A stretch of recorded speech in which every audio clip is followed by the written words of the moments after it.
The air in the church was thick, heavy with the scent of 1,000 white lilies and suffocating hypocrisy. From my hiding spot in the dusty choir loft, I watched the scene unfold below.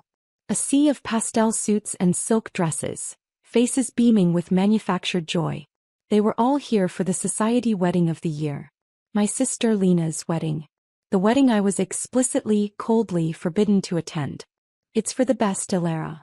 Lena's voice had been a blade wrapped in velvet over the phone 2 weeks ago. He's private, and you can be a bit much. We just want a simple, quiet day. A quiet day.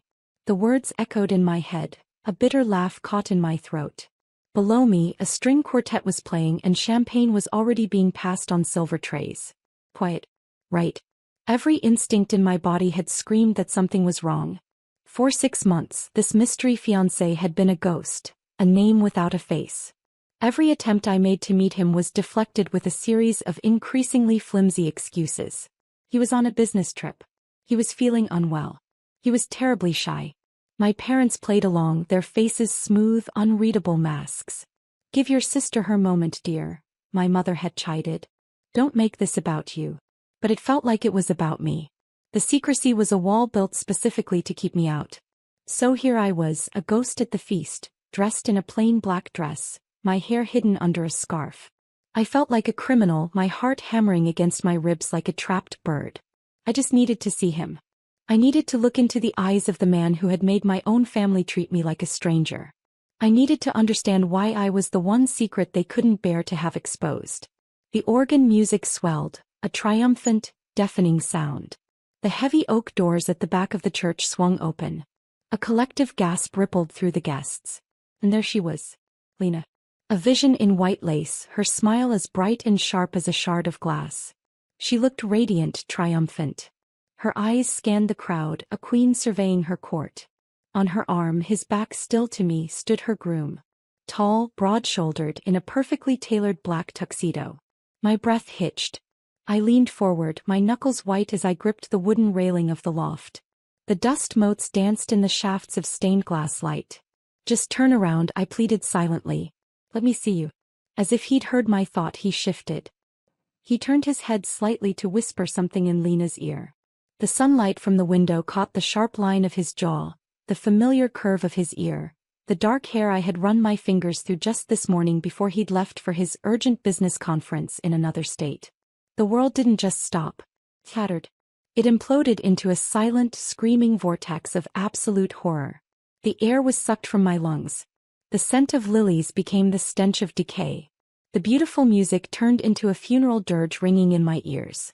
My heart didn't just stop. It was ripped from my chest, thrown to the marble floor and stomped into a bloody pulp. Because the man standing at the altar, beaming at my sister, the man about to marry her, was my husband. Before we continue, please write in the comment which country you are watching this video. We love knowing where our global family is tuning in from.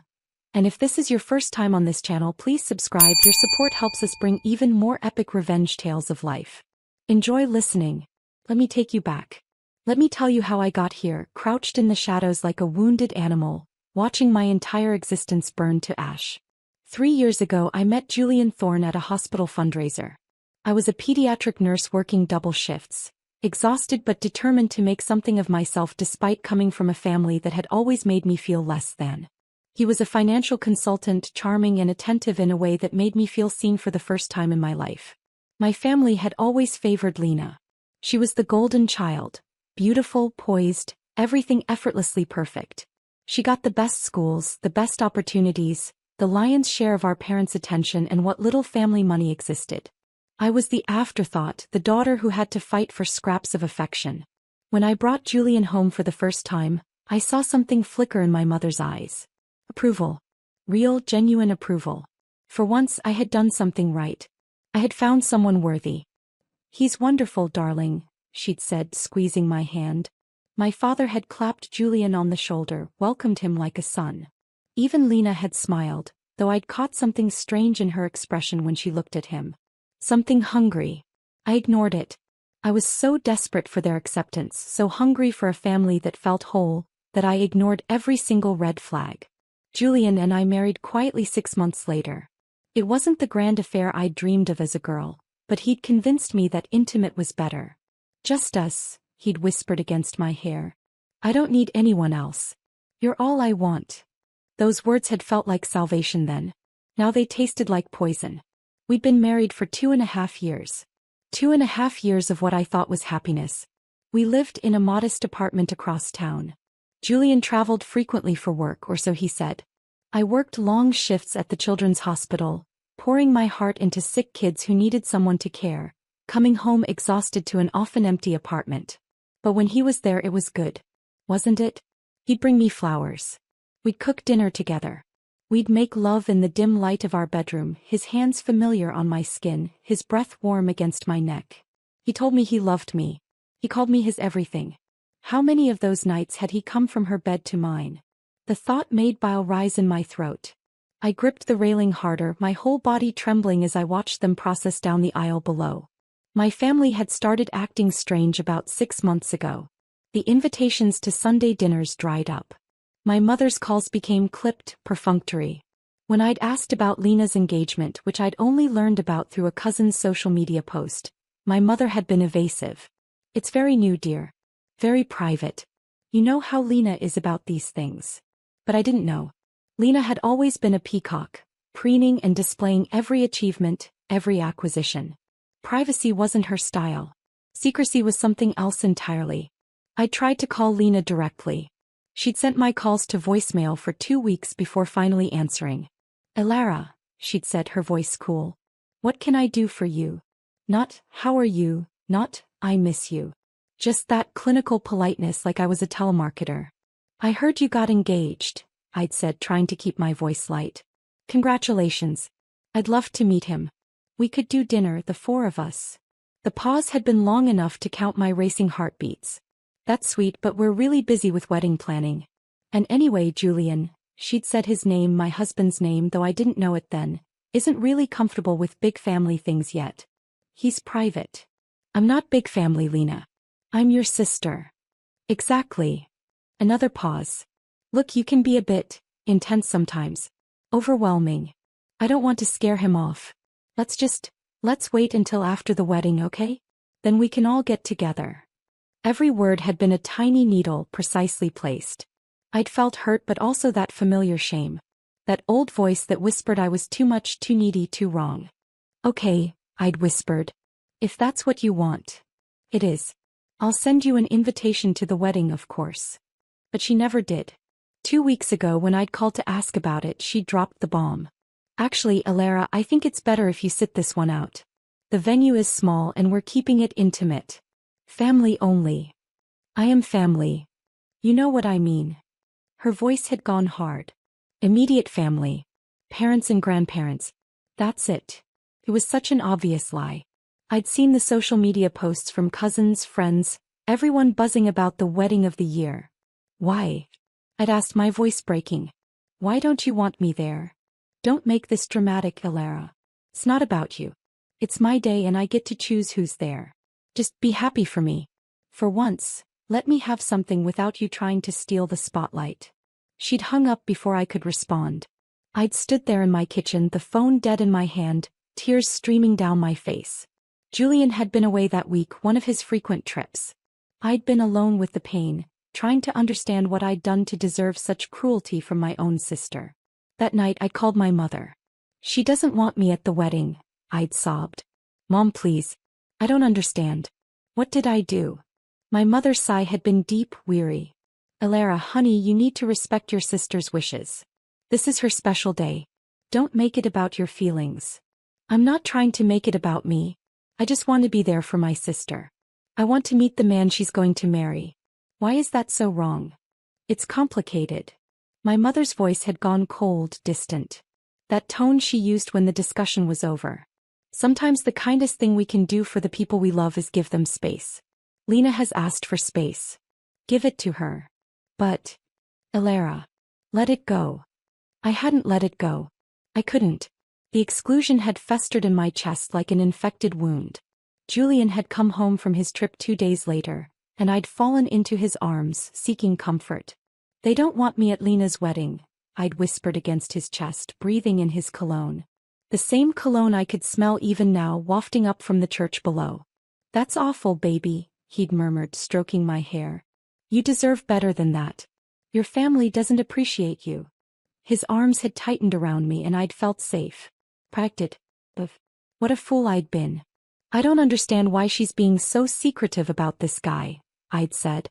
"It's like she's hiding him." Julian had gone very still. Just for a moment. Then he'd kissed the top of my head. "Maybe she's just nervous. Weddings make people crazy. Try not to take it personally." "I have a weird feeling about this whole thing," I'd confessed. "Something feels wrong." "Your instincts are probably right," he'd said, and I could hear the smile in his voice now, the mockery I'd been too trusting to catch then. "But sometimes we have to let people make their own mistakes. Even our family." 3 days ago he'd kissed me goodbye at the door of our apartment, his overnight bag slung over his shoulder. "Conference in Chicago," he'd said. "I'll be back Monday. I love you, Alara." "I love you too," I'd whispered against his lips. He tasted like lies. The church had been listed in one of the posts I'd seen. St. Catherine's downtown. The wedding was today, Saturday at 2. I'd checked Julian's calendar on his laptop. I knew his password, though he didn't know I knew it. The conference dates lined up perfectly with the wedding. Too perfectly. A cold, creeping suspicion had begun to wind its way through my gut. It was insane. Impossible. But I couldn't shake it. This morning I'd called the hotel in Chicago where he was supposedly staying. "I need to leave a message for Julian Thorne," I'd said. "Room number." "I'm sorry, ma'am, we don't have anyone registered under that name." My blood had turned to ice water. I tried his cell. Straight to voicemail. "You've reached Julian Thorne. Leave a message." I'd dressed in black, covered my distinctive auburn hair with a scarf, and driven to St. Catherine's. I'd slipped in through a side entrance while the staff was distracted with decorations and guests. I'd climbed the narrow stairs to the choir loft and used and dusty. And I'd waited. Now as I watched my husband take my sister's hand and turn to face the altar, I understood. I finally understood everything. The secrecy. The exclusion. The lies. My mother's cold distance. My father's avoidance. Lena's cruelty. They all knew. They all knew he was mine, and they'd decided she deserved him more. The minister began to speak, his voice carrying through the vaulted space. Words about love and commitment and sacred bonds. Each word was a knife twisting in my gut. I should scream. I should stand up and shout the truth like in the movies. "I object. He's already married. To me." But I couldn't move. I was paralyzed, frozen in this nightmare. My voice was locked somewhere deep in my chest, trapped beneath the crushing weight of betrayal. Below I could see my parents in the front row. My mother dabbed at her eyes with a lace handkerchief, the picture of a joyful mother of the bride. My father stood tall and proud. They were both smiling. They knew. God help me, they had to know. When had it started? How long had Julian been sleeping with both of us? How many times had he left my bed and gone to hers? How many lies had been carefully constructed, elaborate alibis, fictional business trips? If anyone has any reason why these two should not be joined in holy matrimony, speak now or forever hold your peace. The minister's words echoed through the church. This was it. This was the moment. All I had to do was stand up. Open my mouth. Tell the truth. I gripped the railing, tried to force myself to rise. But my body wouldn't obey. It wasn't fear that held me back. It was something else. Something colder and sharper. If I spoke now, what would happen? Chaos. Scandal. Julian would spin some story. Lena would cry and play the victim. My parents would somehow make it my fault. And I would be the crazy, jealous sister who ruined the wedding. No, I wasn't going to give them that satisfaction. I wasn't going to be the villain in their story. The moment passed. The minister moved on. Julian Alexander Thorne, do you take Lena Marie Ashford to be your lawfully wedded wife? Julian's voice rang out, clear and strong. I do. Something inside me cracked. A fissure ran through my soul, splitting me into before and after. The woman I had been, the trusting, loving, desperate to be accepted woman, died in that moment. What rose from her ashes was something different. Something harder. Lena Marie Ashford, do you take Julian Alexander Thorne to be your lawfully wedded husband? Lena's voice was breathy, theatrical. I do. Of course she did. Lena had never been denied anything she wanted in her entire life. Why would she start now? By the power vested in me, I now pronounce you husband and wife. You may kiss the bride. Julian pulled Lena into his arms. The same arms that had held me this morning. His lips found hers in a kiss that was far too passionate for a church, and the guests erupted into applause and cheers. I tasted blood. I'd bitten through my bottom lip without realizing it. They turned to face the crowd, beaming. Married. My husband was now my sister's husband. Did that make me his wife or his mistress? Was our marriage even legal? Was theirs? Questions spiraled through my mind as I watched them process back down the aisle. Lena's hand was locked on Julian's arm, possessive. Triumphant. He knew. She absolutely knew what she'd done, what she was doing. And she was enjoying it. I should have left. I should have climbed down from that loft, gotten in my car, driven straight to a lawyer or the police or anyone who could help me make sense of this insanity. But I didn't. I couldn't. I was a moth drawn to the flame that was burning me alive. I needed to see more. I needed to understand the full scope of the betrayal before I decided how to burn their world down. The reception was being held at the Grandview Estate, a sprawling mansion on the edge of town that my family could never have afforded. I knew this because my cousin had posted about it online, gushing about the venue. I followed at a distance, my car several vehicles behind the wedding procession. My hands were shaking on the steering wheel.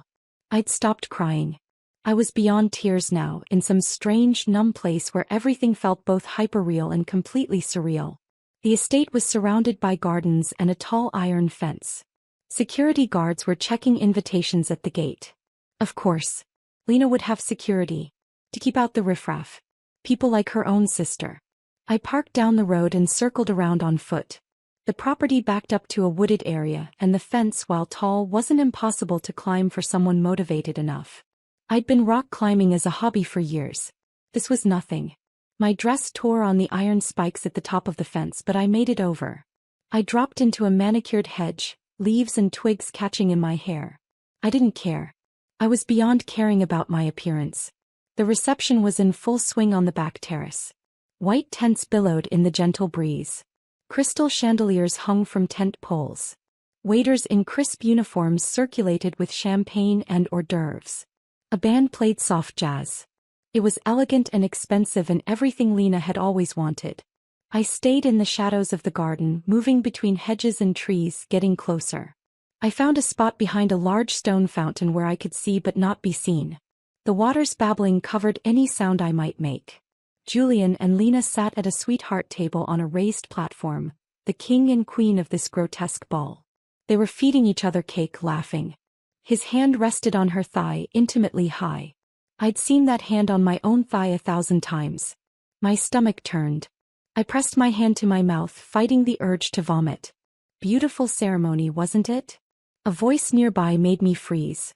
Two women, older, society types dripping in pearls and judgment, stood near my hiding spot, smoking cigarettes. Gorgeous.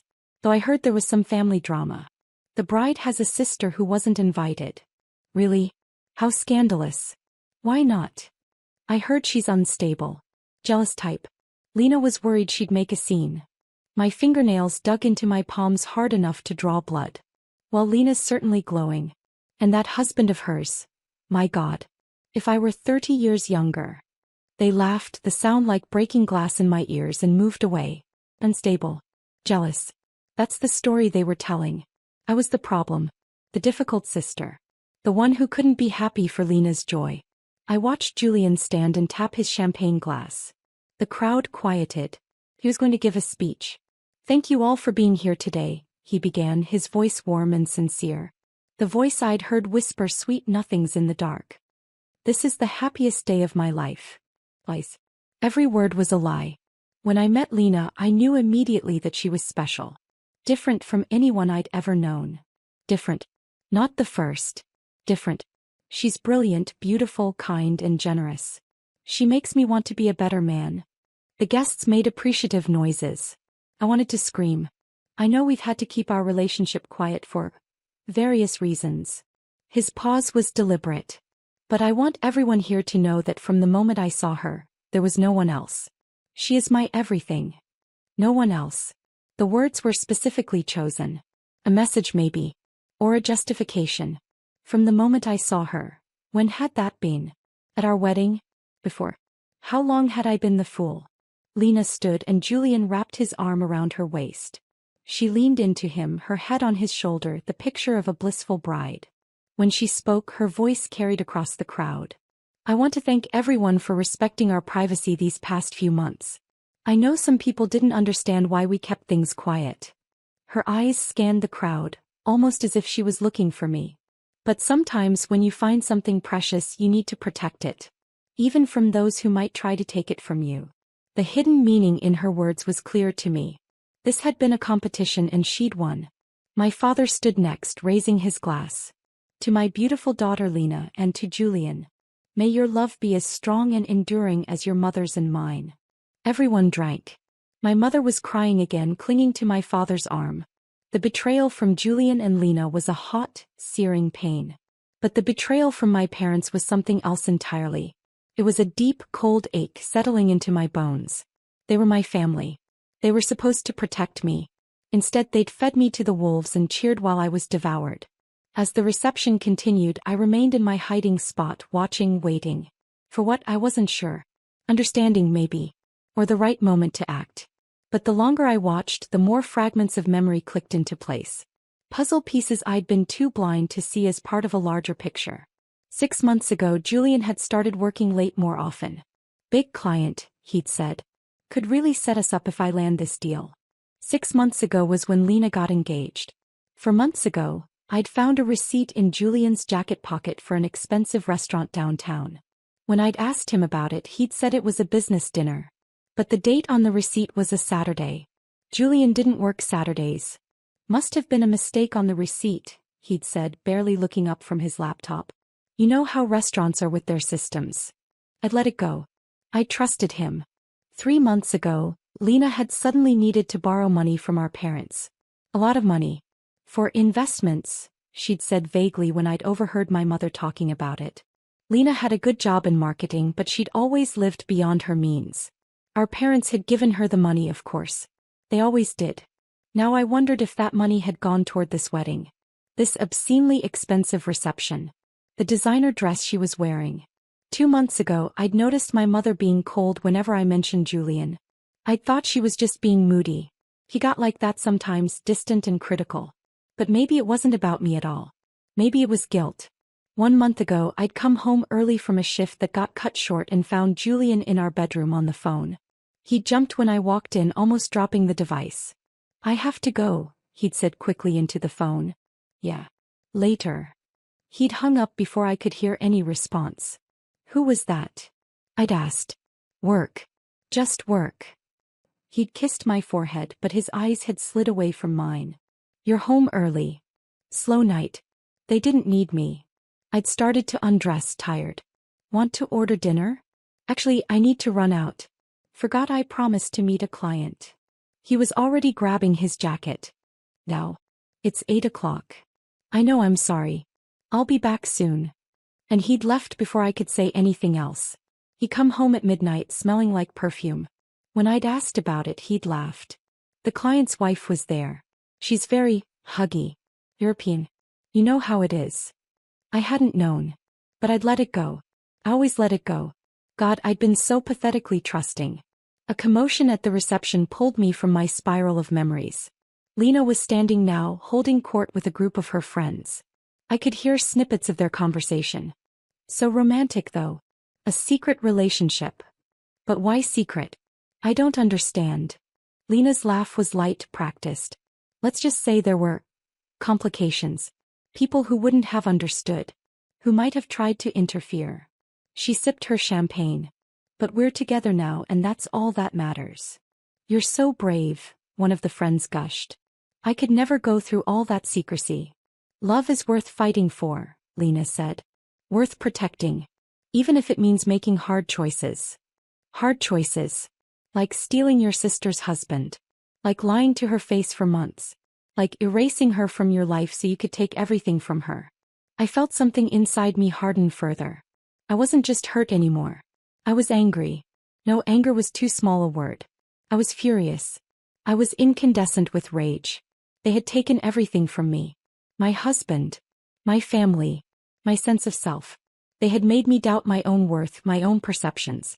They had gaslit me into thinking I was the problem. And they were celebrating.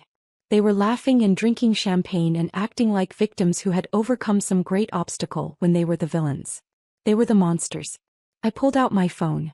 My hands were steadier now, guided by cold purpose. I started taking photos. Julian and Lena kissing.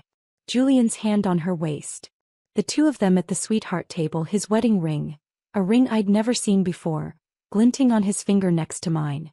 Evidence. I would need evidence. Then I opened my voice recorder app and started making my way closer, staying in the shadows. If I could get audio of them talking, admitting to the affair, it would help. I didn't know exactly what I was going to do yet, but I knew I needed ammunition. I was so focused on getting closer, on documenting everything, that I didn't notice someone had spotted me until it was too late. "Excuse me, ma'am?" A security guard was walking toward me through the garden. "This is a private event.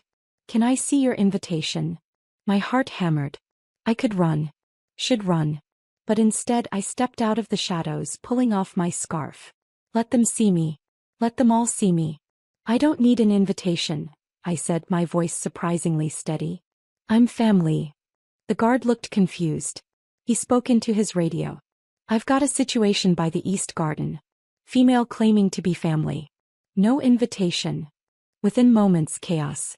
My mother appeared first, her face going white when she saw me. Then my father, his expression hardening into anger. And finally Lena with Julian right behind her. The look on Lena's face when she saw me wasn't shock. It was annoyance. Like I was a stain on her perfect day. But Julian's face went through a rapid cascade of emotions. Fear. And then chillingly nothing. His expression went completely blank, like a mask sliding into place. "Ilara," my mother hissed, rushing toward me. "What are you doing here? You can't be here." "Can't I?" I looked past her to Julian and Lena. "I just wanted to congratulate the happy couple." "You need to leave," my father said, his voice low and threatening. "Now. Before you embarrass yourself further." "Embarrass myself?" A laugh bubbled out of me, high and slightly unhinged. "That's really what you're worried about? My embarrassment?" Lena stepped forward, positioning herself slightly in front of Julian. "Proactive. Ilara, please. Don't do this. Don't make a scene." "A scene?" I looked at her, really looked at her. My sister. We'd shared a room growing up. I'd braided her hair and helped her study for tests. I'd been there when she'd had her heart broken by her first boyfriend. When had she become this person? Or had she always been this person and I'd been too blind to see? "You knew," I said softly. "You knew he was married. You knew he was mine." The garden had gone very quiet. The guests who had noticed the commotion were watching now, an audience for this family drama. "I don't know what you're talking about," Lena said, but her voice wavered. Just slightly. I turned to Julian. "Aren't you going to say something? Anything?" He met my eyes finally. And what I saw there was worse than guilt or shame. It was calculation. He was trying to figure out his next move, how to play this. "Ilara," he said gently, the way you'd speak to a confused child. "You're clearly upset. Maybe we should talk about this privately." "Privately," I repeated. "Like how you privately married my sister while you're married to me?" Gasps from the watching crowd. My mother made a strangled sound. "That's insane," Lena said quickly, loudly. "Julian and I have been together for 8 months. He's not married to anyone." "Really?" I pulled out my phone, hands shaking now with adrenaline. "Then what's this?" I pulled up a photo. My wedding photo. Julian and me 2.5 years ago, both beaming at the camera. I held it up for everyone to see. The crowd erupted into whispers and murmurs. "That's photoshopped," Lena said immediately. "She's obsessed with Julian. She's been stalking us. That's why we didn't invite her. We were afraid of this." The lie was so bold, so shameless that I actually laughed. "Photoshopped. Right. And I suppose our marriage certificate is photoshopped too? The apartment we share? The bank accounts? The life we've built?" Julian stepped forward. His face was sympathetic now, concerned. The mask was in full effect. "Ilara, I think you need help. Professional help. This fantasy you've constructed." "Stop." My voice cracked like a whip. Don't you dare gaslight me. Not now. Not after everything. I looked at my parents. My mother's hand was pressed to her mouth. My father looked like he wanted to murder me. You knew, I said to them. Both of you knew he was my husband. When did you decide to give him to her instead? When did you all decide I didn't matter? Elara, my mother started, tears streaming down her face now. Please, honey. Don't. I held up a hand. Don't call me honey. Don't pretend you care. You made your choice. I looked at all of them, my parents, my sister, my husband. You all made your choices. She's having some kind of breakdown, Lena said to the gathered crowd. I'm so sorry, everyone. My sister has issues. Mental health issues. We've been trying to get her help. More lies. Stacked on top of lies. Building a wall of false narrative that would bury me. I could see it happening in real time. The crowd's sympathy shifting. The looks of shock turning to pity and discomfort. They wanted to believe Lena. She was the beautiful bride. I was the crazy woman in a torn black dress with leaves in her hair who'd climbed over a fence and was ranting about impossible things. I have proof, I said desperately. I have evidence. Our marriage license. Photos. Years of photos. Bank statements. People who know us as a married couple. Forged, Julian said quietly. All of it forged. Elara, I'm sorry, but I'm going to have to contact the authorities if you keep harassing us. Harassing them. I was harassing them. The security guards were moving closer now, ready to escort me out. Ready to remove the problem. I looked at Julian one more time. I loved you, I whispered. I loved you so much. Something flickered in his eyes. Just for a moment. Regret? Guilt? Or maybe just annoyance that I wasn't playing along with his narrative. I'm sorry you feel that way, he said. But you need to move on. This delusion isn't healthy. The guards grabbed my arms, gentle but firm. They started walking me toward the gate. I could have fought. Could have screamed. Could have made it even worse. But I didn't. I let them lead me away, my head held high, even as tears streamed down my face. Behind me I heard Lena's voice, artificially bright. I'm so sorry about that, everyone. Let's get back to celebrating, shall we? The band is going to start up again. And they did. Within minutes, the music was playing again, the champagne was flowing, and the incident was being smoothed over. Explained away. The crazy sister. The wedding crasher. Just a minor disruption in an otherwise perfect day. They escorted me to my car. I drove away with my hands white-knuckled on the steering wheel, my breath coming in ragged gasps. I didn't go home. I couldn't face our apartment, the bed we'd shared, the life that had been a lie. Instead, I drove to a hotel on the outskirts of town. A cheap, anonymous place where I paid cash and gave a fake name. In the sterile, impersonal room, I finally fell apart. I collapsed on the scratchy comforter and sobbed until there was nothing left inside me. I cried for the marriage I'd thought I had. For the family I'd never really had. For the woman I'd been who trusted and believed and loved. That woman was dead now. And I was glad. She'd been weak. She'd been blind. She'd been a victim. I wasn't going to be a victim anymore. I woke up the next morning with swollen eyes and a splitting headache, but my mind was clear. Clearer than it had been in months, maybe years. I made a list. I was good at lists. It was one of the skills that made me a good nurse. The ability to organize, prioritize, and execute under pressure. Evidence I have. Marriage certificate, original in our safety deposit box. Joint bank account statements, lease agreement with both our names, photos spanning 2.5 years, gifts with inscriptions, people who know us as a married couple, co-workers, friends, neighbors. His belongings in our apartment, mail addressed to him at our address. Evidence I need. Proof that he knew about Lena's wedding, proof that my family knew about both relationships, anything showing premeditation and coordination. Goals. Expose the truth, ensure they face consequences, get my life back, make them understand what they've done. I started with the apartment.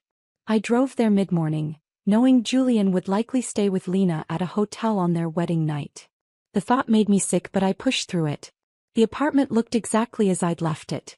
His coffee mug was still in the sink from 2 days ago. His shoes by the door. His jacket on the hook. Evidence of a life shared. I started in his office.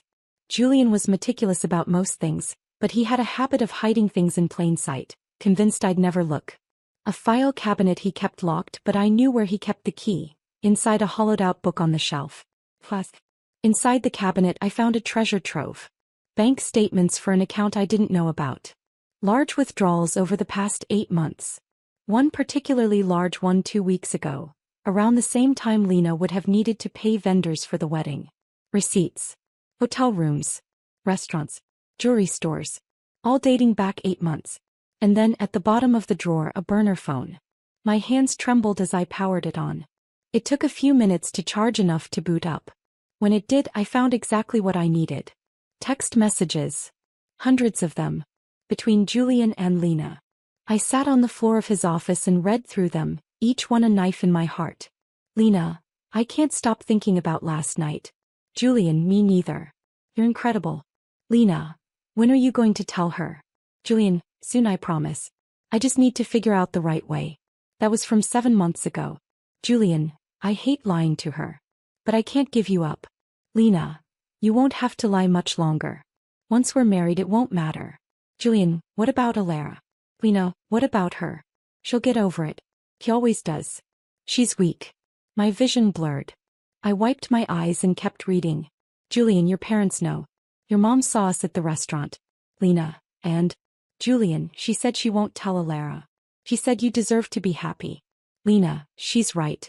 I do deserve to be happy. More than Alara does, anyway. Julian, that's harsh. Lena, it's true. She's always been the martyr, the victim. Poor Alara, nobody appreciates her. It's exhausting. You married her because you felt sorry for her. You love me because of who I am. Julian, you're right. You're always right. I wanted to throw the phone across the room. Instead, I took screenshots of everything. I forwarded the messages to my own email, to a cloud storage account Julian didn't know about. I documented everything. Further down in the messages. Lena, we need to keep her away from the wedding. He can't know until after. Julian agreed. I'll tell her I have a work conference. Lena, what if she finds out before? Julian, she won't. Alara trusts me completely. It's actually kind of sad. Kind of sad. My complete trust in him was sad. Lena, Mom and Dad are on board with keeping her away. I told them she'd make a scene. Julian, will they be okay with everything? After. Lena, they like you better than her anyway. Always have. You're successful, charming. He's just, there. They'll be fine. They liked him better than their own daughter. Better than me. I kept reading even though each message was agony. Julian, what are we going to do about the marriage? Legally I'm still married to Alara. Lena, we'll figure it out. Worst case, the marriage to me won't be legal yet and you'll divorce her and we'll get remarried. Best case, she's so humiliated she doesn't even fight it. Just disappears. Julian, you really think she'd do that? Lena, Alara has spent her whole life trying not to be a burden. When she realizes she's lost everything, her husband, her family, she'll slink away. That's who she is. That's who I was. Past tense. The most recent messages were from yesterday during the reception after I'd been escorted out. Lena, that was insane. I can't believe she actually showed up. Julian, I know. I didn't think she had it in her. Lena, do you think anyone believed her? Julian, no. You handled it perfectly. The mental health angle was genius. Lena, I've been setting that up for weeks. Telling people she's unstable. Just in case. Julian, you're brilliant. This is why I love you. Lena, love you too. Now get back here. I want my husband. Julian, on my way, Mrs. Thorne. Mrs. Thorne. My name. My identity. Stolen. I sat there on the floor for a long time, the phone in my lap, feeling the last pieces of my old self crumble away. They had planned this. Meticulously. They had coordinated with my parents. They had built a narrative to discredit me before I even knew there was anything to discredit. They had thought of everything. Except one thing. They had underestimated who I would become when I had nothing left to lose. I spent the next 3 days in methodical preparation. I called in sick to work. Not entirely a lie, I was sick to my soul, and focused entirely on building my case. First I went to see a lawyer. Not just any lawyer but the best divorce attorney in the state. Her name was Catherine Vale and she had a reputation for being absolutely ruthless. Her office was sleek and expensive, all glass and chrome. She was in her 50s with sharp eyes and an even sharper suit. Tell me everything, she said after her assistant brought me coffee in a delicate china cup. I told her. I showed her the marriage certificate, the bank statements, the photos. I showed her the messages from the burner phone. I told her about the wedding, about being excluded, about the confrontation. Catherine listened without interrupting, her expression neutral. When I finished, she sat back in her chair and steepled her fingers. "This is one of the most egregious cases I've seen," she said finally. "And I've seen a lot. Can you help me? I can do better than help you. I can destroy them." She smiled, and it wasn't a nice smile. "But I need to know what you want. Revenge? Justice? Money? All of the above. I want them to face consequences," I said. "Real consequences. I want everyone to know the truth. I want my family to understand what they've done. And I want Julian to lose everything the way I lost everything." Catherine nodded. "Then here's what we're going to do." She outlined a plan that was complex, thorough, and absolutely merciless. First, we would file for divorce citing adultery.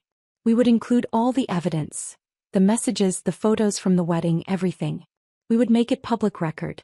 Second, we would file a fraud claim against Julian for using marital assets to fund his relationship with Lena. Every dinner, every hotel room, every penny he'd spent on her had been partially my money. Community property. Third, we would send cease and desist letters to both Lena and Julian, along with letters to my parents, outlining exactly what we knew and what we had evidence of. Fourth, and this was the part that made me smile for the first time in days, we would contact every single person who had been at that wedding.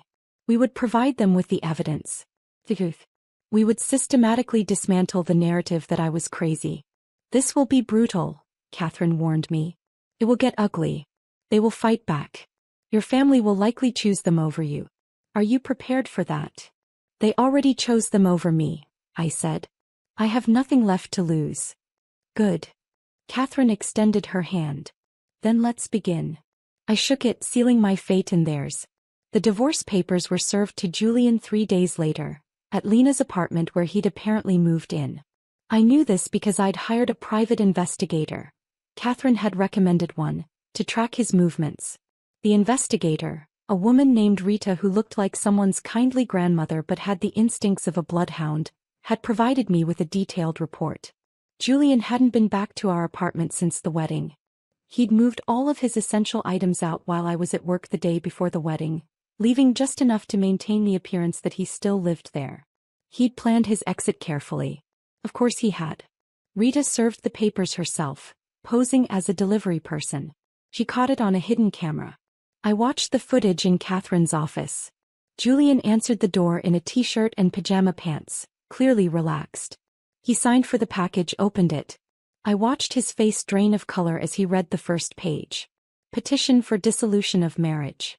He flipped through the documents and I could see the moment he got to the evidence section. His hand actually shook. Lena appeared behind him wearing one of his shirts. "What is it?" He didn't answer, just handed her the papers. I watched her face cycle through shock, anger, and then something like fear. "She can't do this," Lena said, her voice tinny through the camera's audio. "She can't prove any of this." "She has the messages," Julian said, his voice hollow. "From the burner phone. She has all of them." "How? How did she get them?" "I don't know. I left the phone in my office. I thought."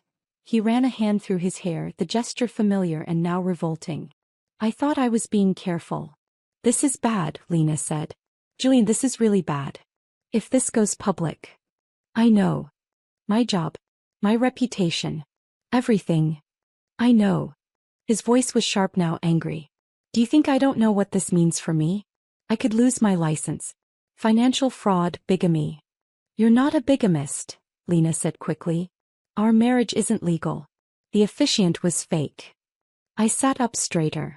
Catherine leaned forward. "What?" Julian's voice was a whisper. "I made sure our marriage wasn't legal," Lena said.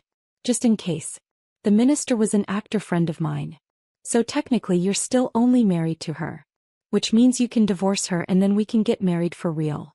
"You," Julian stared at her. "You planned that? You knew our marriage wasn't legal?" "I was protecting us."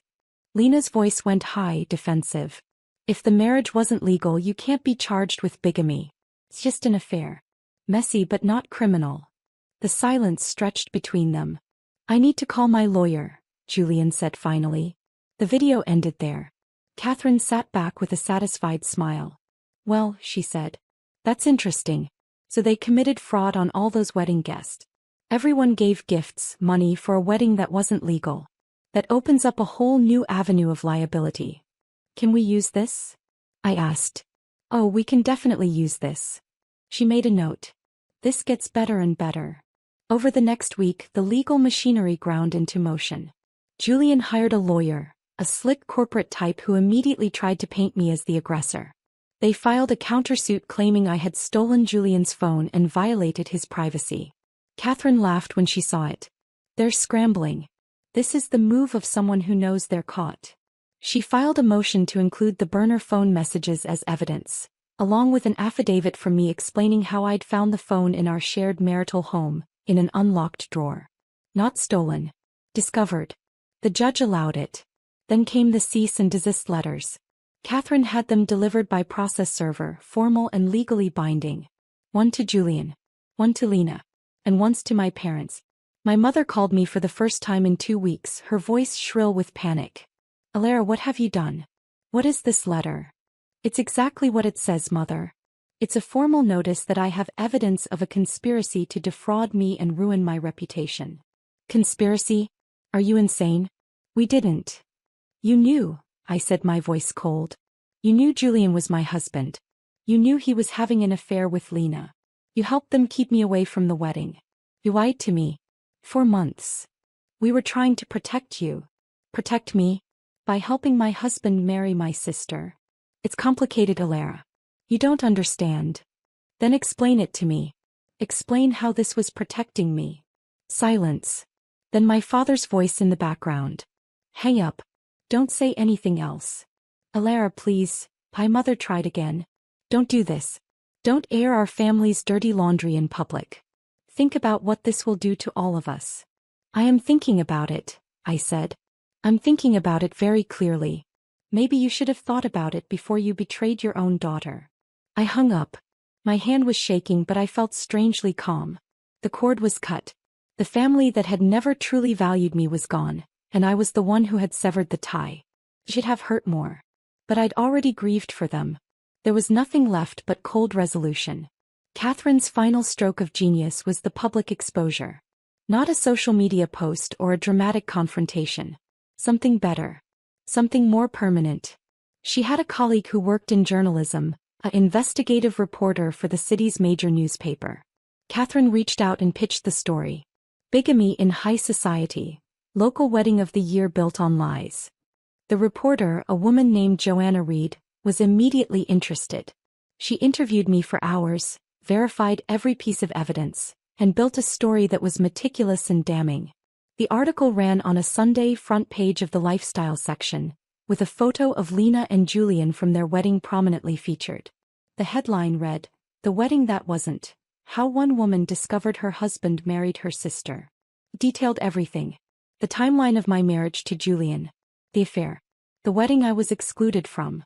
The text messages, published with names redacted, but anyone who knew us would recognize the details. The fake marriage ceremony. My parents' complicity. Most devastatingly, it included quotes from me. I loved him with everything I had, the article quoted me saying. I trusted my family to have my back. When I discovered the truth, it wasn't just my marriage that died. It was my faith in the people who were supposed to love me unconditionally. That betrayal is worse than anything my husband did. Joanna had also managed to get a few quotes from wedding guests, people willing to go on record. We had no idea there was a wife. If we'd known, we never would have attended. We gave a very expensive gift. I feel completely deceived, said one guest. Another said, the whole thing seemed off. The secrecy, the rush. Now it makes sense. This is appalling. The article went viral within hours. It was picked up by regional news, then national outlets. By Monday morning, wedding scandal and Lena's full name were trending on social media. The response was overwhelming. Thousands of comments, mostly supportive of me, condemning Julian and Lena and my parents. People shared their own stories of betrayal. Strangers sent messages of support.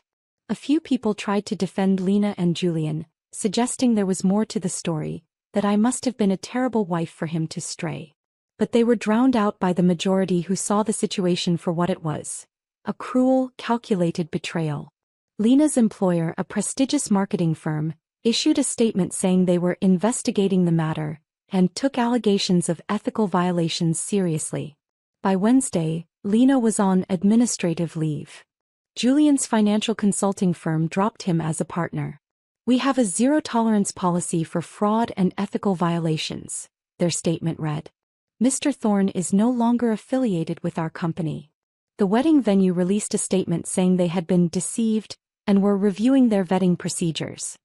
"My parents' social circle, the country club set they'd spent decades cultivating, turned on them. I heard through a cousin, one who had reached out to express support, that they'd been asked not to attend certain events. That whispers followed them wherever they went. The court of public opinion had delivered its verdict, and it was brutal. With the public exposure came unexpected consequences. People started coming forward with information I hadn't known about. A woman named Sophia contacted me through Catherine's office. She had been Julian's girlfriend before me. She had a story that made my blood run cold. He did the same thing to me," she told me when we met for coffee. She was pretty, put together, with sad eyes that suggested old wounds. "I was with him for 3 years. We were engaged. And then I found out he was seeing someone else on the side. When I confronted him, he made me feel crazy. He said I was paranoid, jealous. He gaslit me so thoroughly that I actually apologized to him for doubting him." "What happened?" I asked. "I found proof eventually. Photos on his laptop that he forgot to delete. I broke it off, but he'd already poisoned all our mutual friends against me. Told them I was unstable. By the time I tried to tell people the truth, no one believed me." She took a shaky breath. "When I saw the article about you, everything came back. I wanted you to know that this is a pattern. He's done this before. You're not crazy. You're not the problem." "Thank you," I whispered. "Thank you for telling me." She wasn't the only one. 2 other women reached out with similar stories.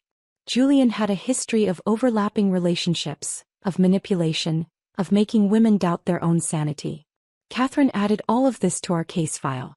"It establishes a pattern of behavior," she explained. "Makes it harder for him to claim this was a one-time mistake." The divorce proceedings were moving forward. Julian's lawyer tried every tactic to delay, to obfuscate, to paint me as vindictive. But Catherine was better. She was relentless. We had a hearing for the division of assets. Julian argued that he should get to keep most of our savings because he had earned more during the marriage. Catherine destroyed that argument by showing that I had supported him emotionally and domestically, allowing him to work long hours and travel, and that he had depleted our assets to fund his affair. Mr. Thorne spent over $50,000 of marital funds on his affair with Ms. Ashford, Catherine stated, presenting receipts and bank statements. Hotel rooms, dinners, jewelry, contributions to the wedding that he intended to be fraudulent. "My client is entitled to compensation for this dissipation of assets." The judge, a woman in her 60s who had been stone-faced through most of the proceedings, looked at Julian with undisguised distaste. "Mr. Thorne," she said, "I have been a family court judge for 20 years. I have seen many cases of infidelity. But the calculated cruelty and deception in this case is extraordinary. Not only did you betray your wife, but you conspired with her family to do so. You used marital assets to fund your affair. And then you attempted to paint your wife as mentally unstable when she discovered the truth." Julian's lawyer tried to interrupt, but the judge held up a hand. "I'm not finished. This court finds that Mr. Thorne is entirely at fault for the dissolution of this marriage. Mrs. Thorne is awarded 60% of all marital assets, including the savings account, the value of the vehicles and all furnishings. Mr. Thorne is also ordered to pay Mrs. Thorne's legal fees in full, as well as compensatory damages in the amount of $100,000 for emotional distress and fraud." I felt Catherine's hand squeeze mine under the table. "Furthermore," the judge continued, "I am referring this case to the district attorney's office for possible criminal charges related to fraud." Julian's face was ashen. Lena, who had been sitting in the back of the courtroom, let out a small gasp. The gavel came down. "We're adjourned." Outside the courtroom, Catherine was beaming. "That went even better than I hoped. She destroyed him." "What happens now?" I asked. "Now we collect. His assets will be frozen until he pays what he owes you. If the DA decides to press charges, he could face criminal penalties. Either way, his life as he knew it is over. I should have felt triumphant, victorious. But mostly I just felt tired. Lena tried to contact me a week after the hearing. She sent an email to an old address I rarely checked. I only saw it because Catherine had advised me to monitor all my accounts for any attempts at contact. The email was long, rambling, and deeply manipulative. Alara, it began. I don't expect you to forgive me. I know what I did was wrong. But I need you to understand that I never meant to hurt you. Julian and I, we fell in love. Neither of us planned it. It just happened. You know how it is when you meet someone and there's that instant connection. I did know. I'd felt that with Julian. Before I knew he was a liar and a sociopath. I know the timing was bad, the email continued. And I know we should have told you sooner. But we were afraid. Afraid of your reaction. You can be so intense, Alara. So emotional. We didn't think you'd understand. My fault. Always my fault for feeling things. Mom and Dad were just trying to help everyone, Lena wrote. They thought if we could just get through the wedding, then we could all sit down and talk like adults. But you had to crash the wedding. You had to make a scene. You couldn't just let me have one day. I read the email 3 times, each time feeling my anger build. She was still playing the victim. Still making me the villain in her story. I forwarded it to Catherine without responding. Classic Darvo, Catherine said when she called me later. Deny, attack, reverse victim and offender. She's denying responsibility, attacking you for your response, and positioning herself as the victim. Don't engage. Anything you say will be twisted and used against you. I didn't engage. But I saved the email. More evidence of her mindset, her refusal to take real accountability. My parents tried a different approach. They showed up at my apartment. The apartment I'd kept in the settlement, the one Julian had abandoned. I saw them through the peephole and considered not answering. But I was done hiding. I opened the door but didn't invite them in. Alara, my mother started, her eyes red-rimmed. Please. We need to talk. So talk, I said. My father looked uncomfortable, shifting his weight. Can we come in? No. My mother flinched. Sweetheart, please. We're still your parents. We love you. Do you? The question came out flat, emotionless. Because I'm having trouble seeing the love in any of this. We made mistakes, my father said. We admit that. But you have to understand we were in an impossible position. Impossible? You chose to side with my husband and my sister over me. That seems like a pretty clear position to me. It wasn't like that, my mother insisted. Lena came to us crying months ago. She said she'd met someone, that she was in love. When she told us it was Julian, we were shocked. We told her it was wrong, that she needed to end it. But you didn't tell me. We thought they would end it, my mother's voice rose. We thought if we just gave it time, the affair would fizzle out and you'd never have to know. We were trying to protect you from the pain. So you let them continue? I couldn't believe what I was hearing. You knew for months and said nothing? We didn't know what to do, my father said. Lena swore they were going to stop. Then she got pregnant. The world tilted. What? She's pregnant, my mother said quietly. That's why they rushed the wedding. She's 12 weeks along. When she told us, what could we do? That's our grandchild. Our grandchild. Not my niece or nephew. Their grandchild. That's what mattered. So you sacrificed one daughter for another, I said numbly. Because she's giving you a grandchild. It's not like that. Get out. My voice was steady cold. Get out and don't come back. Alara. I said get out. The emotion finally broke through, my voice cracking. You chose. You made your choice. Now live with it. But don't come here and pretend you were trying to protect me. You were protecting yourselves. Your relationship with Lena. Your future grandchild. I was just collateral damage. That's not fair, my father said, his own anger surfacing. We're your parents. We'll always love you. But you're being selfish. You're tearing this family apart over pride. Pride. The word came out as a strangled laugh. You think this is about pride? My husband married my sister. With your blessing. And I'm the one being selfish. We didn't give our blessing, my mother said weakly. We didn't stop it. Same thing. I started to close the door. Enjoy your grandchild. I hope it's worth what you paid for it. Alara, please. I shut the door in their faces, locked it, slid down to the floor with my back against it, listening to my mother's muffled crying on the other side. Listening to my father's low voice trying to comfort her. After a few minutes, their footsteps retreated down the hallway. I sat there on the floor and felt absolutely nothing.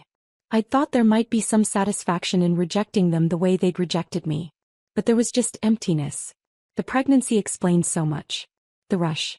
The desperation to get me away from the wedding. They hadn't just stolen my husband, they were building a whole life together.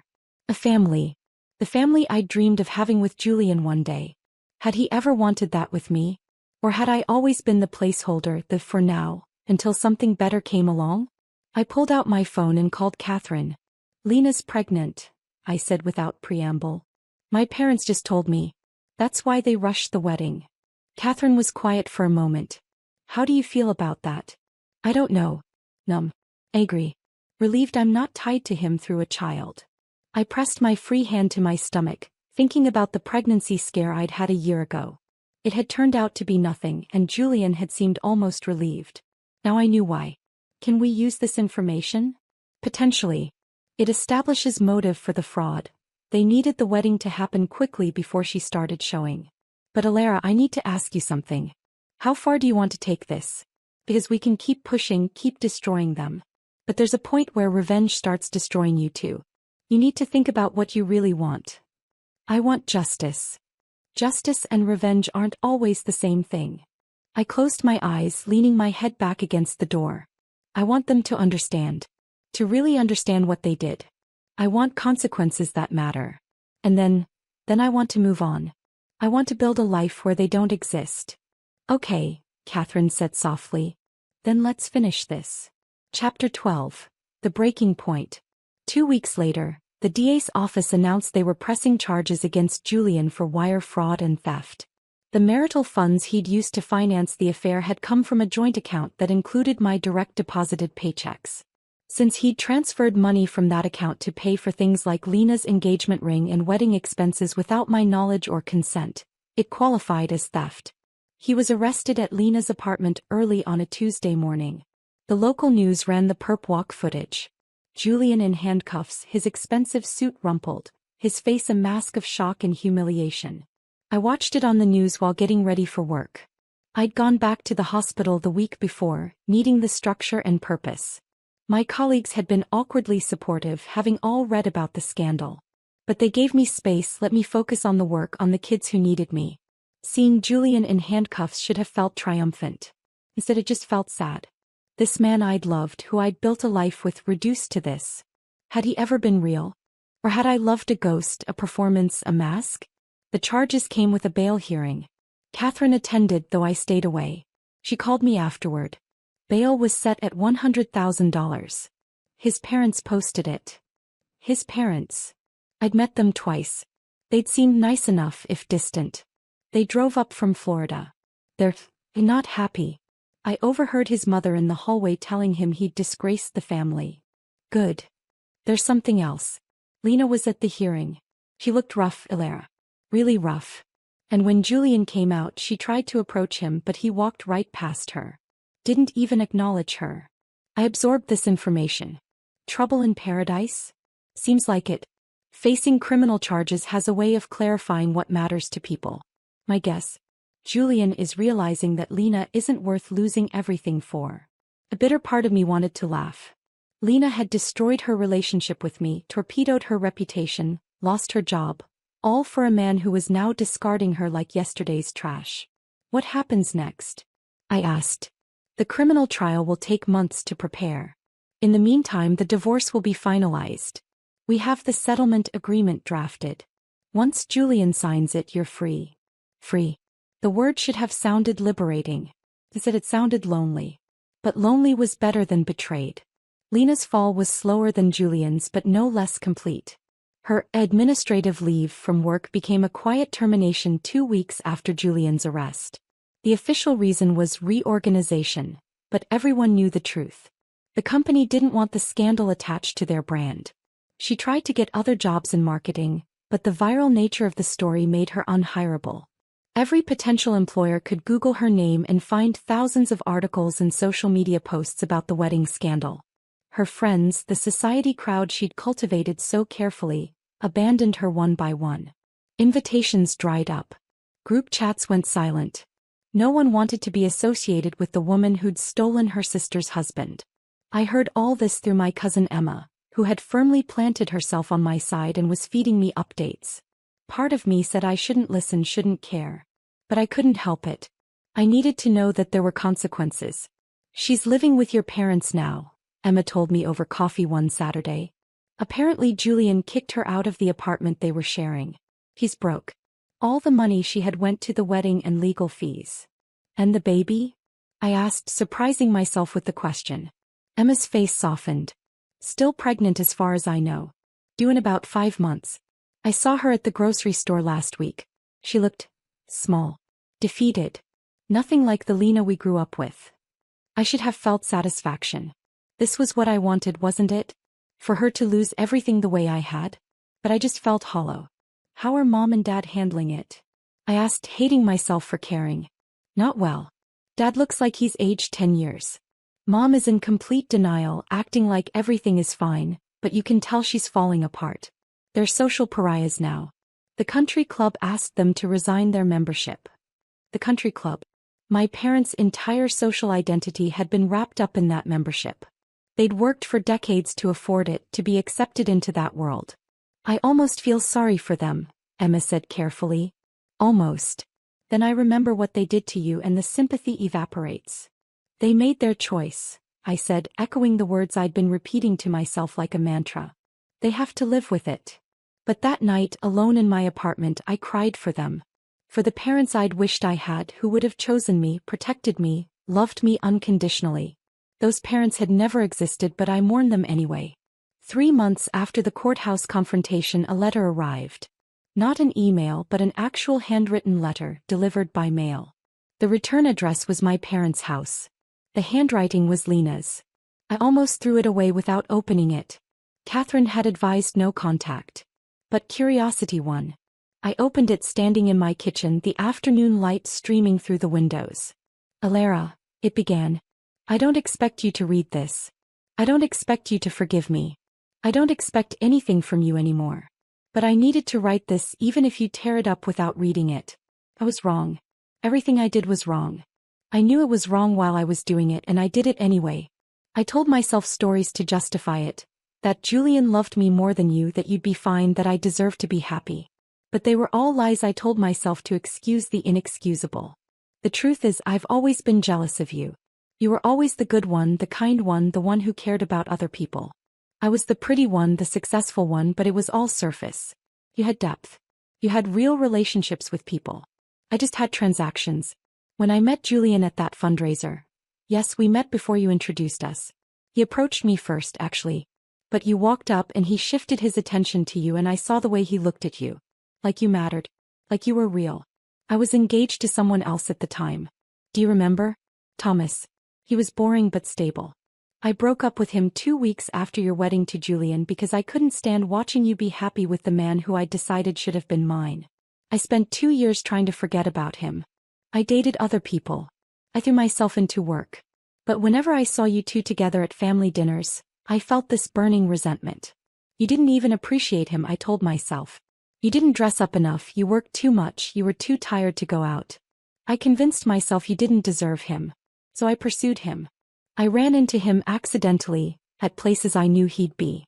I flirted. I made myself available. And eventually he responded. The affair started 8 months before the wedding. It was exciting at first. Forbidden. We talked about you sometimes, and he'd say things like, "She doesn't understand me like you do," and, "I made a mistake marrying her." I believed him because I wanted to believe him. But after the wedding, after he moved in with me, everything changed. The Julian who had been so attentive during the affair became distant. Distracted. He started taking calls he wouldn't let me hear. He started disappearing for hours. I found out 2 weeks ago that he's been seeing someone else. Another woman. Someone from his office building.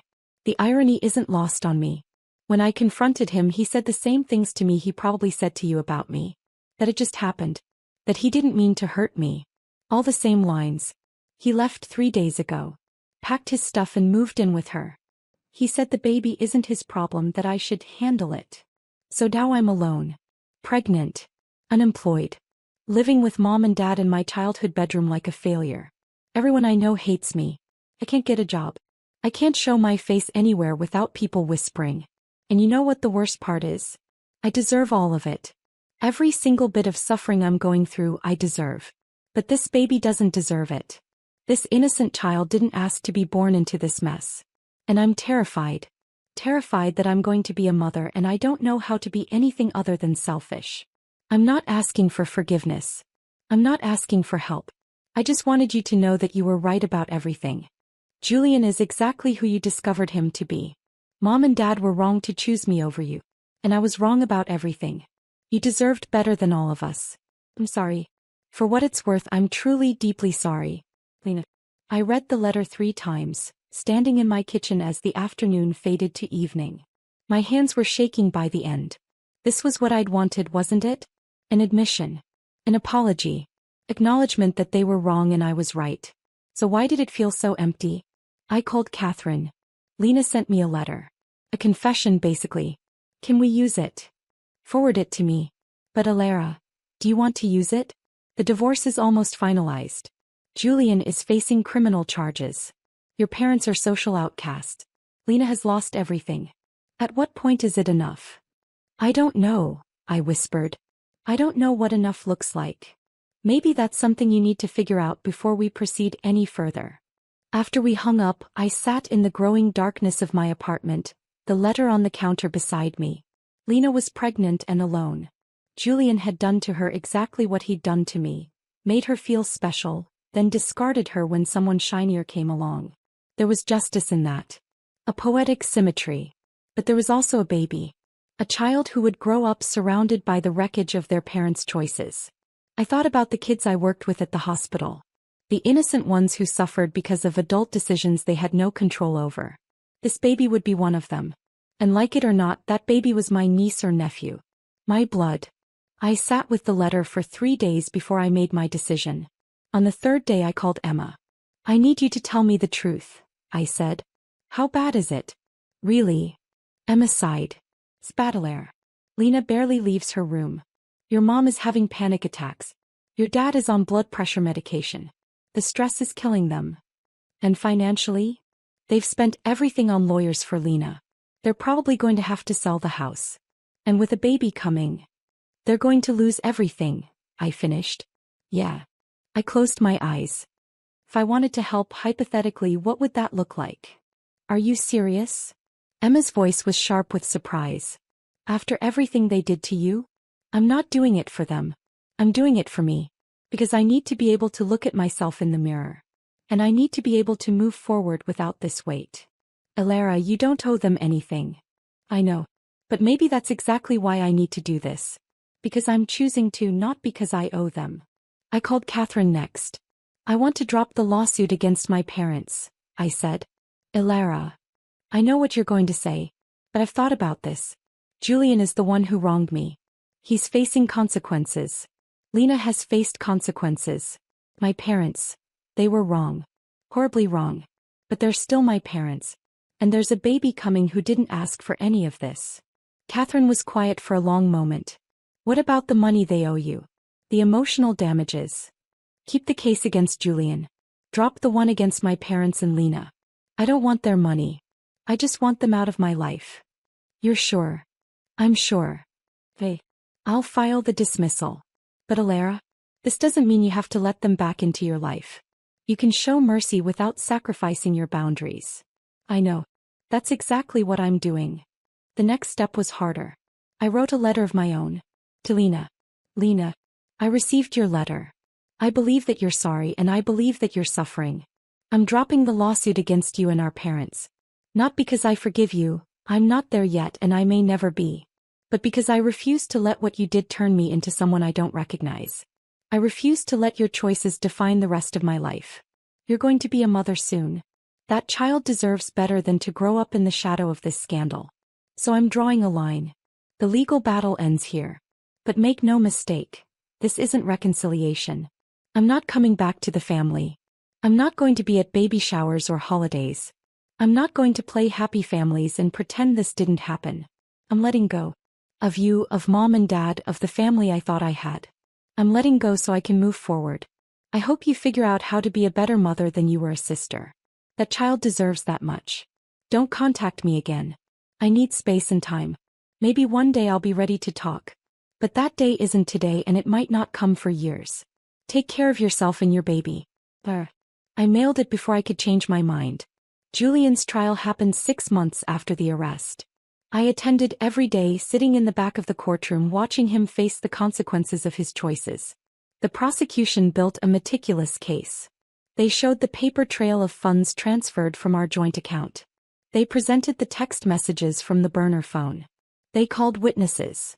The jeweler who had sold Julian Lena's engagement ring, paid for with a check from our account. The wedding planner who had received payments from both Julian and Lena. Julian's defense tried to paint it as a domestic dispute, not a criminal matter. But the evidence was too clear. He had stolen marital funds. He had committed fraud. The jury deliberated for less than 4 hours. Guilty on all counts. At sentencing, the judge gave him 2 years in prison and ordered him to pay restitution, not just to me but to the wedding guests who had given gifts for a fraudulent marriage. Mr. Thorne, the judge said, her voice heavy with disdain, you have shown a pattern of manipulation, deception, and callous disregard for others. This court hopes that your time in prison will give you an opportunity to reflect on the harm you've caused and to become a better person. Though frankly, I have my doubts. Julian's face was stone as they led him away in handcuffs. He didn't look at me. Not once during the entire trial had he looked at me. It should have felt like victory. Instead, it just felt like closure. Outside the courthouse, reporters swarmed. I'd become a minor celebrity in the months since the story broke. The wronged wife, they called me. There had been interview requests from morning shows, podcasts, even a streaming service that wanted to make a documentary. I turned them all down. This wasn't a story I wanted to keep telling. Catherine stood beside me as I gave a brief statement. Justice has been served, I said simply. I hope this case reminds people that actions have consequences. Now I'm ready to move forward with my life. Do you have any message for your former husband? A reporter shouted. I paused, considering. I hope he gets the help he needs. And I hope he never does this to anyone else. What about your sister? Have you reconciled? No. And we won't be. Some betrayals can't be repaired. But I wish her well. I pushed through the crowd to Catherine's car. She drove me home in silence, understanding that I needed space. It's over, she said when we pulled up to my building. Really over. How do you feel? Tired, I admitted. But lighter. Like I've been carrying something heavy and I finally get to put it down. You should be proud of yourself. You fought back. You didn't let them destroy you. I almost did let them destroy me, I said quietly. For a while there I thought about giving up. Just disappearing. Changing my name and starting over somewhere else where no one knew the story. Why didn't you? Because that would have been letting them win. They tried to erase me, to make me the villain, to silence me. Fighting back wasn't about revenge. It was about refusing to be erased. Catherine nodded. You're stronger than you think, Elara. I had to be. I didn't have a choice. 4 months after the trial, Emma called me. Lena had the baby, she said without preamble. A girl. 7 pounds, healthy. I was at work on my lunch break in the hospital cafeteria. The noise of the crowded room faded into white noise. A girl, I repeated. Yeah. Mom sent me a picture. Do you want to see it? Did I? I wasn't sure. That baby was the product of the worst betrayal of my life. But she was also an innocent child who hadn't asked for any of this. Send it, I said. The photo came through a moment later. A tiny red-faced baby with a shock of dark hair. She looked like all newborns, wrinkly and vaguely alien and completely perfect. Something in my chest tightened. What did she name her? I asked. Sophia. Sophia. A beautiful name. But how's Lena doing? Struggling. Postpartum depression on top of everything else. Mom is helping with the baby, but she's overwhelmed too. And Julian, well, he's still in prison. He's signed away his parental rights. Wants nothing to do with the baby. Of course he did. Julian took no responsibility for anything. Elara, Emma said carefully. You don't have to care about this. You don't owe Lena or that baby anything. I know. But I kept looking at the photo. This little girl who would grow up without a father, with a struggling mother, in the ruins of a scandal she'd played no part in. I thought about my own childhood, always feeling like the second choice. The unwanted one. Would Sophia feel that way too? Thanks for telling me, I said to Emma. I need to get back to work. That night I couldn't stop thinking about the baby. About Sophia. I wasn't ready to reach out. I wasn't ready to forgive. But maybe there could be a future where I could have some kind of relationship with my niece. Not now. Not soon. But someday. It was a small hope. But it was there. A year after the trial I was a different person. I'd sold the apartment. Too many memories haunted those rooms. I bought a small house on the other side of the city with a garden and a porch swing. I adopted a rescue dog, a mutt named Charlie who had been abandoned by his previous owners. We understood each other, Charlie and I. I'd started therapy. Real, intensive therapy to work through the trauma and betrayal. Dr. Patricia Williams was patient and insightful, helping me untangle the knots of my childhood and my marriage. You've been seeking validation from people who were never going to give it to you, she told me in one session. Your parents, Julian, even Lena. You kept trying to earn their love, their approval. But you can't earn something that should be given freely. So what do? You give it to yourself. You validate yourself. You become the person who sees your worth. It was hard work. Painful work. But slowly I started to heal. I threw myself into my career. I took on a leadership role at the hospital, heading up a new pediatric mental health initiative. The work was challenging and meaningful. I was helping kids who, like me, had been failed by the adults who were supposed to protect them. I made new friends. Real friends who knew my story but saw me as more than just the woman who'd been betrayed. We had book clubs and wine nights and hiking trips. They reminded me that I was capable of connection, of trust. I even started dating cautiously. Nothing serious. I wasn't ready for serious. But I went on coffee dates and learned to enjoy someone's company without analyzing every word for hidden meanings. I was building a life. My life. Not the one I'd imagined with Julian, not the one I'd thought I'd have as part of my family. A different life. One that was entirely my own. 18 months after everything imploded, I ran into Lena at the grocery store. I was in the produce section debating between organic and regular strawberries, when I heard a baby crying. I looked up and there she was. Lena looked exhausted. Her hair was pulled back in a messy ponytail, no makeup, wearing yoga pants and an oversized sweatshirt. She was pushing a cart with a crying toddler strapped in. Sophia, I realized. She had to be about 14 months old now. Lena was bouncing the cart, trying to soothe the baby, digging through her purse for something. She looked overwhelmed and on the edge of tears herself. I could have walked away. Should have walked away. We had no relationship. I'd made that clear. But something made me step forward. Lena, I said quietly. She looked up and the blood drained from her face. Elara. She looked around as if considering fleeing. I'm sorry. I'll go to a different section. It's fine, I said. It's a public store. We stood there awkwardly for a moment. Sophia continued to cry, her little face red with frustration. Is she okay? I asked, gesturing to the baby. She's teething. And tired. And I forgot her pacifier and I'm a terrible mother. Lena's voice cracked on the last word. Without thinking, I reached into my purse. I carried emergency supplies for the kids at the hospital. Here, I said, pulling out a sealed teething ring. It's clean. I keep them for work. Lena stared at it like I'd offered her a live grenade. I can't. It's for her, not you, I said firmly.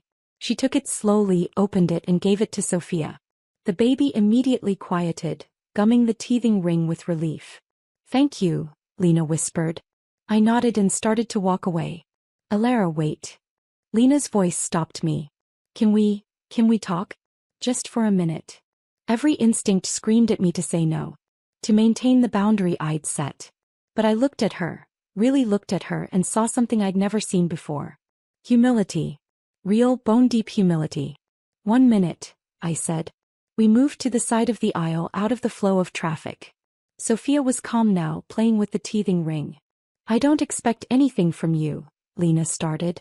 I know I destroyed any right to your time or attention. But I need you to know that everything in that letter I wrote, I meant. I've had a lot of time to think about who I was and why I did what I did. And I'm ashamed. Okay, I said neutrally. I'm in therapy. A lot of therapy. For the postpartum depression but also for everything else. All the toxic patterns. The jealousy. The entitlement. She looked down at Sophia. I have to be better for her. She deserves a mother who isn't a complete disaster. How are Mom and Dad? I asked, surprising myself. Struggling. Dad had a health scare last month. Minor heart attack. The stress of everything. She trailed off. They ask about you sometimes. They miss you. They made their choice. I know. And I'm not asking you to forgive them or me. I wanted you to know that we're all living with the consequences. Every day. Sophia reached out a chubby hand toward me, babbling something incomprehensible. Up close I could see she had my eyes. The Ashford eyes. And something around her mouth that reminded me of Lena as a baby from old photos. She's beautiful, I said softly. She is. Lena's voice was filled with a tenderness I'd never heard from her before. She's the only good thing that came from all of this. And I'm terrified I'm going to screw her up. You probably will, I said bluntly. All parents do. But if you're aware of it, if you're trying to be better, that's more than most people do. Lena's eyes filled with tears. I'm sorry. I know I've said it before, but I need you to know I'll spend the rest of my life being sorry for what I did to you. I know, I said. And I did. I could see it in every line of her face, hear it in every word. This wasn't manipulation. It was genuine remorse. I'm not ready for a relationship with you, I continued. I don't know if I'll ever be ready. But I'm not wishing you harm. I hope you get your life together. For her sake, if not your own. That's more than I deserve. Yes. It is. I started to walk away again. This time I made it 3 steps before I turned back. Lena, if you ever need help. With the baby. Emergency help. You can call me. I'm not promising anything beyond that. But if she needs something and you have no one else, you can call. Lena's face crumpled. Thank you, she whispered. Thank you. I nodded and walked away, my heart pounding. I wasn't sure if I'd done the right thing. But it felt right. It felt like the choice of someone who was healing, not someone still trapped in anger. 2 years after the wedding that destroyed my life, I was finally, truly okay. I'd gotten a promotion at work. I'd published a research paper on childhood trauma. I'd run a half marathon. I'd traveled to Italy by myself and loved every minute of it. I'd also, cautiously, started a serious relationship. His name was Ben and he was a teacher at a school near the hospital. We'd met when one of his students was admitted to my unit. He was kind, patient, and when I'd finally told him my story, he'd simply held my hand and said, "That must have been so painful. I'm glad you survived it." Not, "I'm sorry," or "they're terrible people," or any of the usual platitudes. Just acknowledgement of my pain and my strength. I was learning what healthy love looked like. What it felt like to be with someone who was honest, who showed up, who chose me every single day. Lena and I had a strange, distant relationship. We didn't see each other often, but we texted occasionally. She'd send me photos of Sophia hitting milestones. I'd respond with brief congratulations. It wasn't warmth, but it wasn't hostility either. It was careful, boundaried peace. My parents and I had no relationship. They'd reached out a few times, but I'd maintained my boundary. Maybe one day I'd be ready to talk to them. But that day hadn't come yet, and I wasn't going to force it. Julian was released from prison after serving 18 months. I heard through Emma that he'd moved to another state, started over with a new name, a new life. Part of his restitution included a permanent restraining order. He wasn't allowed to contact me ever again. I didn't think about him much anymore. When I did, it was with a sort of detached curiosity. Who was that man I'd loved? Had he ever been real? Or had I loved a mirage? I'd never know. And I'd made peace with that. One evening, as I sat on my porch with Charlie at my feet and a glass of wine in my hand, my phone rang. Emma. Hey, I answered. What's up? Are you sitting down? I am. Why? Julian got arrested again. In his new state. For fraud. He apparently ran the same scam on another woman. I should have felt something. Vindication maybe. Satisfaction that he was facing consequences again. But I just felt tired. Is she okay? I asked. The woman. I don't know. But I thought you'd want to know. That you were right about him. That it was never about you being not enough. He's just broken. I already knew that, I said softly. But thank you for telling me. After we hung up, I sat in the gathering twilight, watching the sunset paint my garden in shades of gold and pink.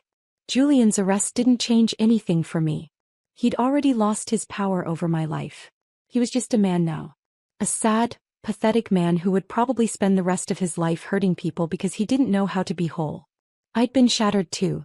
But I'd put myself back together. Different than before, yes. With cracks and scars. But stronger. More real. More myself. The betrayal had been brutal. The revenge had been necessary. But the healing, that had been the real victory. I'd survived. More than that, I'd thrived. And sitting there on my porch with my dog and my wine and my hard-won peace, I realized something profound. I'd won. Not because they'd faced consequences though they had. Not because I'd exposed the truth though I had. I'd won because I'd refused to let their betrayal define me. I'd refused to become bitter and broken. I'd done the hardest work of all. I'd healed. I'd built a life I loved, filled with people who valued me. I'd rediscovered my worth, not in what others thought of me, but in who I knew myself to be. The woman who'd hidden in that church loft 2 years ago, watching her world burn, was gone. In her place was someone stronger. Someone who knew her value. Someone who wouldn't settle for crumbs of affection ever again. That night I slept deeply and dreamlessly. No nightmares of lilies and white lace. No jolting awake in panic. Just peace. I married Ben in a small ceremony in my garden. Just close friends, a few colleagues, Emma and her family. No big production. No society wedding. Just love and honesty and joy. Emma was my maid of honor. During her toast she said something that made me cry. Alara is the strongest person I know. She was betrayed by the people who should have protected her. But instead of letting that betrayal destroy her, she used it to become someone even more incredible. She reminds us all that we get to choose who we become, even after the worst things happen to us. Ben and I honeymooned in Greece. We swam in impossibly blue water and ate too much food and made love under the stars. He told me every day that he loved me. And I believed him. Not because I was naive but because his actions matched his words. Every single day. When we got back there was a package waiting on my doorstep. Inside was a children's book and a note in Lena's handwriting. Sophia asked me who you were when she saw your picture. I told her you were my sister and that you were very brave. She wanted to send you this. It's her favorite book. He thought you might like it too. I'm in a better place now. Therapy helped. I have a job again, nothing glamorous but honest work. I'm raising my daughter to be kind, to think of others, to understand that actions have consequences. I'll never stop being sorry for what I did to you. But I'm grateful that you showed me it's possible to survive our own mistakes and become better. You don't have to respond to this. But I wanted you to know that you saved me in a way. By refusing to let me off the hook, by holding me accountable, you forced me to actually change. I'm a better mother because of it. Thank you, Lena. I held the book, a worn copy of The Velveteen Rabbit, and felt tears prick my eyes. Not tears of pain this time. Tears of something more complex. Resolution maybe. Or acceptance. I put the book on my shelf next to the photo of Ben and me on our wedding day. Some stories don't have neat endings. Some wounds heal but leave scars. Some relationships can't be repaired but the anger can still fade. My family had broken me. But I'd put myself back together. And the life I'd built from those broken pieces was more beautiful than anything I'd had before. That was my revenge in the end. Not their suffering, though they'd certainly suffered. Not their consequences, though those had been real.